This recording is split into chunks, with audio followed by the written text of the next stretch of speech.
So when I first started GMing, I thought I needed to know everything, the rules, the lore of the game, the perfect plot, back in 3.5. And honestly, I was wrong.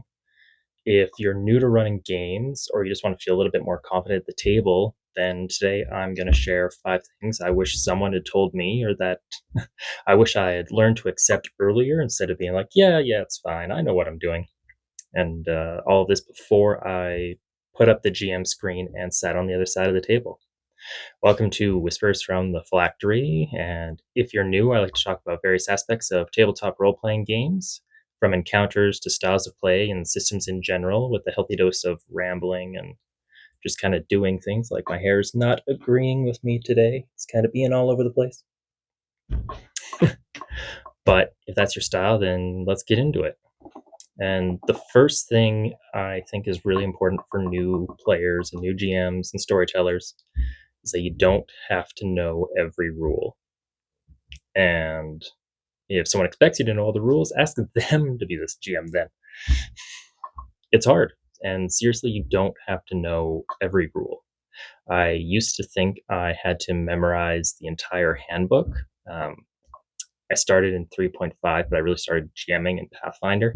And the player's core book is a bit of a monster, but it's not required to know everything. Um, Really, a quick synopsis is enough to get the game going, and you just need to know a little bit. Like, you need to know the core mechanics, how turns work, how checks are made, and the flavor of the system that you're using.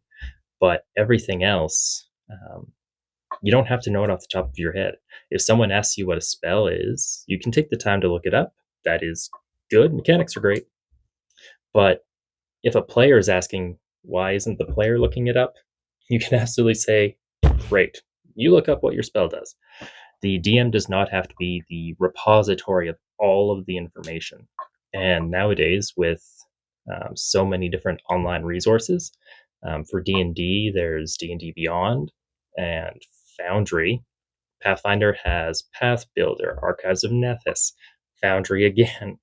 Um, and other game systems have things like Demiplane and their own online repositories. So it makes it really easy to look up what your character can do or what an NPC might be able to do. And if you really don't want to slow the game down, you don't want to slow the game down, you can always do a quick ruling on the fly and then look it up after the session. Of course, make a note that way you can look it up and tell your players that at the moment we're just going to do this. We'll look it up after, but for now, Crognac's check to grab onto the ledge is going to be at a DC 13. All right, roll it and let's go. We don't really want to, at least I don't want to, bog down the entire table looking up one rule. That doesn't really do any good. When people start to check out, they check their phones, they start talking with their friends, the squirreling happens, and then the flow is disrupted. So I don't think players mind as much as new GMs think that they might, that you need to improvise a ruling or you need to come back to it or take a quick moment to look up something. No one's going to mind that. What they're going to remember is the story, ideally, and what you all were doing as a group. Number 2 is I prep the story beats and not every detail. So when I first started, I used to spend a lot of time like making the towns, making the NPCs, who lives where, what maybe not as far as what their favorite foods were, or how many copper it costed to rent a wagon or a tavern. And in the end, players might just decide, oh, the town of Greensboro is that way, but we're going to go this way because we don't want to go to Greensboro. We like Meadowbrook over there. Um, just because you did an offhand description of uh, the clouds were stormy over Greensboro and you wish to get in for the night. It's like, well, what's it look like over there? Well, we're going to go over there. We don't want to deal with the rain and whatever's going on. What's story and plot and that? So what I try to do now is I prep story beats. I want to see the moments that matter, major choices, if I'm setting up an emotional turning point, and little twists and turns, and the rest can be improvised. Um, so I know that, for example, I have an adventure where the players are dealing with a cult. I know that the cult leader in town is the sheriff, whose name is, we're going to just say Captain McDonough. I don't know why I'm thinking of that name. Um, and the players need to go in. There can be clues found at the guardhouse, at the general store, and at the old wharf on the pier. How can the players find the clues? Um, I'll make a quick note. It could be a general diplomacy check, or if they find a thug, they can rough them up. And I try to bullet point 2 or 3 ways that players can get information. Um, just because you don't want to bottleneck a mystery or anything like that with, well, they never find the clue. You want to leave them, sprinkle more clues, always more clues than you think that they need. And then improvise everything else from there. Like if they just aren't taking any bait, have the party walking by and they see a thug that's working for the cult leader trying to shake down a street side merchant, or a fisherman. They'll want to intervene, they'll apprehend, and then they'll take it to the guard captain, who might be very lenient or just accept the criminal. And then the next day, that criminal's back out on the street. They see them in passing, and they need to wonder why the guard captain isn't doing their job. Um, so, story beats. And that goes into campaign prep too. Just like the overarching campaign. If we're dealing with the cult, I'll make a note that um, the cult has a base of operations in Greensboro. This cult reports to a higher up in the capital city, and as well as like the higher up's name. Just a quick jaja. I might note down that the cult has like 20 people in it, but I'm not going to say what they are, who they do. I can fill that in later. Um, and then I will put down party arrives in Greenboro, um, finds out about Captain, begins journey, um, is ambushed by cult on the way, but I'm going to leave the location very variant. It could be when they get in town, it could be when they're just leaving. And then I'll do a quick, like, when they arrive in the capital, these encounters might happen, blah, blah, blah. And then I go from there.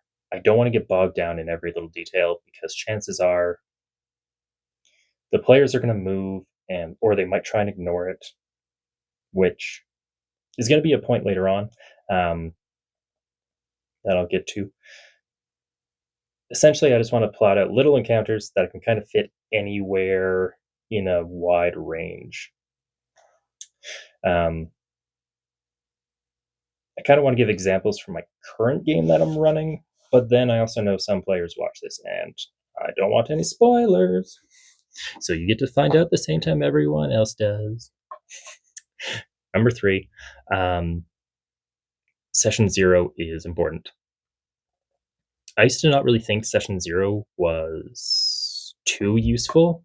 Like, yeah, you get everybody together and you talk, and that's great. What do you talk about? Um, but I do it now for every game, where session 0 is your chance to sit down with everyone. You want to make sure everyone's in attendance, um, before the game starts, and you talk about what kind of story you're all hoping to tell, um, what kind of characters will fit into your story, because this will help alleviate a lot of the issues of the town of Greensboro lies over here, but over there lies Sunnybrook. And the players go, oh, I want to go to Sunnybrook. Instead of everyone is sitting down to tell a story. And if that story happens to be tracking down this cult, um, and dealing with its influence in the region, then that's still the story that everyone wanted to tell. You don't have to give away everything during session 0. It's as long as there's buy in. So for a cult story, I would probably tell players, I have an idea. let's sit down and talk about it. I'm thinking about a story where your party investigates some murders and they realize that it's tied to a cult um, operating out of a region. And the main bulk is going to be the mystery and solving these occurrences, tracking down this cult, and putting a stop to it and whatever nefarious powers are behind the cult. And if everybody comes into the game knowing that this is the goal, um, then people are a lot less likely to wander off or want to do other things. I mean, it's not foolproof, nothing ever really is, but it does help. Um, Session zeros set the tone of the story on expectations and just if people don't want to see things in their story, like I've played with a lot of different people in groups. Some people hate body horror, others don't like mysteries, others have issues with phobias. So they're all valid. And if a person doesn't want to play, then that should be something that the GM takes into account. Um, so I know my kind of common big ones are no child violence, no sexual assault, and no stealing from the party. Um, don't do the chaotic neutral thing and be a jerk to the party. This sets expectations for the table right off the get go, and it helps you collaborate and tell a story where it's like for the tone of the story. Do you want epic heroism? Do you want dark drama or lighthearted chaos? Some things in a lighthearted chaos game are way out of place in a dark drama game, and it's helpful to let everyone know ahead of time. That's basically the session zero. It's where you talk about what people don't want to see and what topics do they want to see. Because we want to build trust with our players. And when you have the trust, the game flows better. Everyone feels they have the room to explore and get creative, and you do you tell a story as a group, which is what we're kind of all about, is collaborative storytelling. Yeah, this part's gonna get cut out. I hope, possibly, maybe. Hair's still doing that thing. So session zero should be its own thing. Uh, Generally, I like to do it as its own. It's its own meetup day. People show up. We can discuss the game. They can talk about options for their party dynamics and their characters together, and then go into character building. And if there's time, or if it's like a new system or a new system that we're running it on, like Foundry, um, I like to do if there's time, mock encounter where I just toss the menus on the board. We all get familiar with our actions, what we can do in the system, but it's not part of the game. We're just exploring, we're asking questions, and we're figuring it out as a group. So, if you like my rambling and all this fun hubbub, I must appease the YouTube gods and ask that you give a like and subscribe. Consider commenting down below on what tips work for you. And, well, let's just keep carrying on now that that's done. My next tip is NPCs. A lot of people, and myself, I was included in this, is we just have like a little note card with stats on it. Or we have a huge detailed, basically a player character sheet for our NPCs. And I try to avoid doing this. I do take my little notes, but they're pretty skim. Like if it's a spellcaster, I'll mark down their notable spells because let's be honest, most if you're in combat, chances are your guy's going to last 4 rounds and he's going to do his thing and he's going to die. So we're just going to, I don't worry too much about it. What's more important is making NPCs with needs and not just stats. And this was a huge shift in how I ran my games. Is when I write down my list of NPCs or my notable NPCs, um, I want to write down. So, like Captain McDonough, his primary need is to sacrifice souls to the god of gluttony. I was going to say sloth, but gluttony's better. He wants to sacrifice souls to the god of gluttony. How does he do this? He recruits low-ranking thugs from the local area. What is his ultimate goal is to become a high priest or even a demon if he performs enough sacrifices. His attitude, he is surly and kind of contemptuous of everyone. And then I now have what his desire is. I have his general appearance. I have his general plans for what's going up in the immediate future. He wants to recruit more people and do sacrifices. And that will allow me to kind of run with it. I might put down he's a martial fighter with he has inflict light wounds. We'll just toss the spell out there, um, and a little bit of quotes um,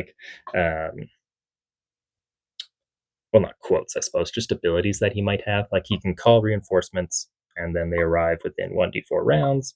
Just really quick notes. I want to avoid getting into the weeds on my NPCs, just because there's so much that can happen during a game, um, and it makes the world feel more alive if the NPCs also want things and they have ambitions and desires of their own. So it will help you get into the mindset of your characters.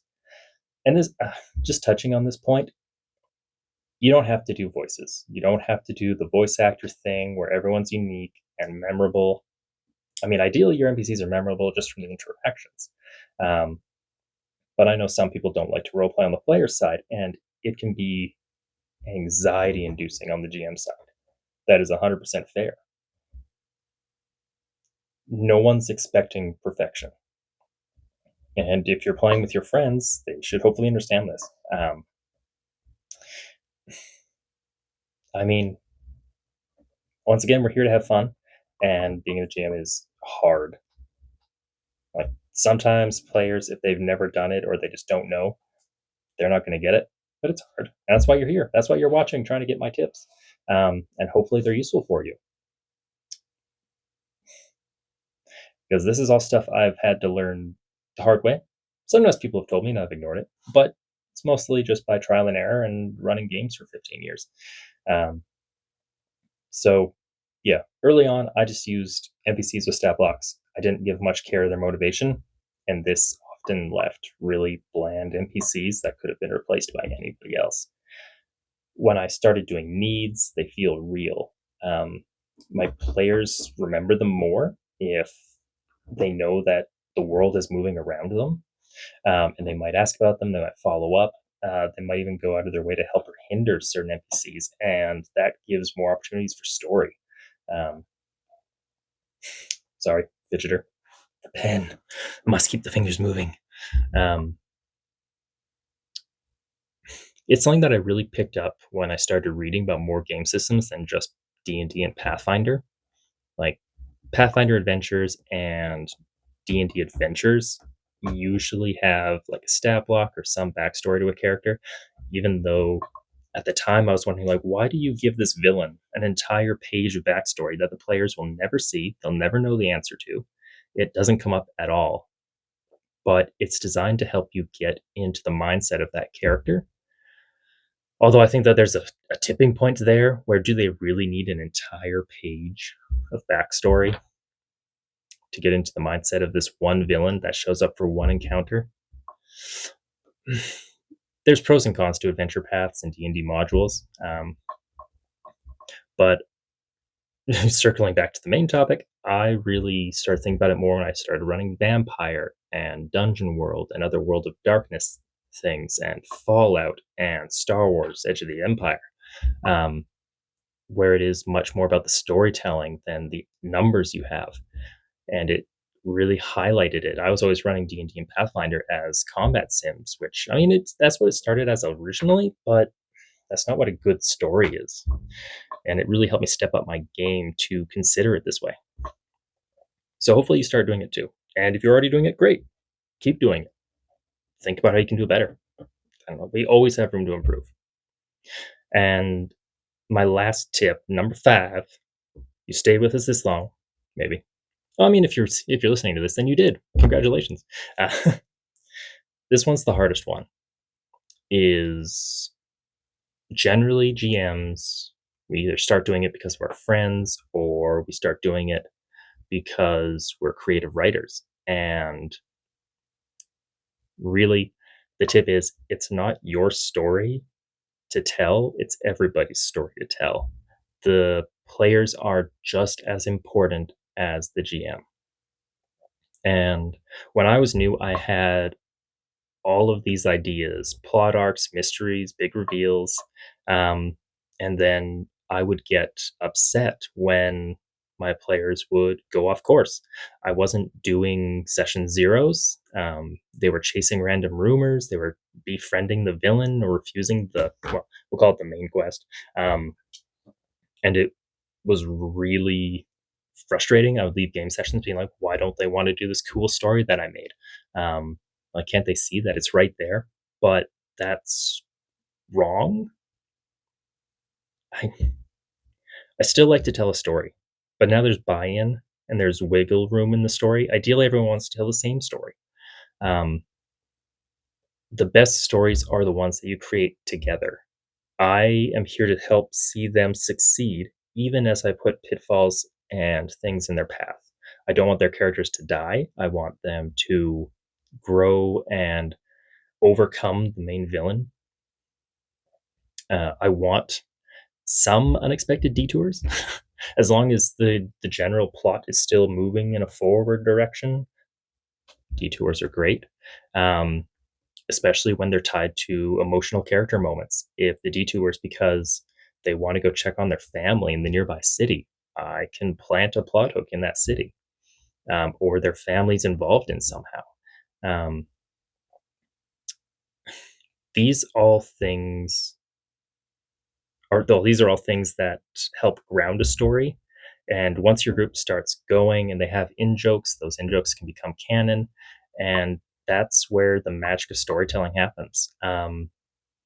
It's a really hard pill to swallow that you, the storyteller, you're telling the story, but you're guiding everyone else through the story. You're not trying to deliver a perfect narrative.